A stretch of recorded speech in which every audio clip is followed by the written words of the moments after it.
Billy Crawford, balik Showtime bilang hurado. Hudyat na kaya ng kanyang muling pagbabalik? Matapos ang ilang taong pamamahinga sa It's Showtime, muling nasilayan ng madlang people si Billy Crawford sa entablado ng noontime show bilang hurado sa segment ng Tawag ng Tanghalan. Marami ang natutuwa at napa-welcome back nang makita ang TV host singer na dating bahagi ng Showtime family.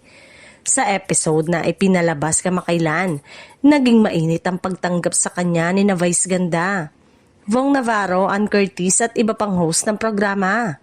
Bagamat pansamantalang pagbabalik lamang umano bilang hurado, maraming fans ang umaasa na eto na ang simula ng full comeback ni Billy sa programa na dati niyang pinangunahan.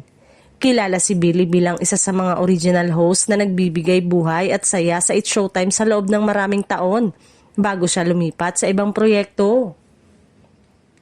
Sa ngayon, wala pang kumpirmasyon mula sa ABS-CBN o kay Billy mismo kung magiging regular na siyang bahagi muli ng It's Showtime.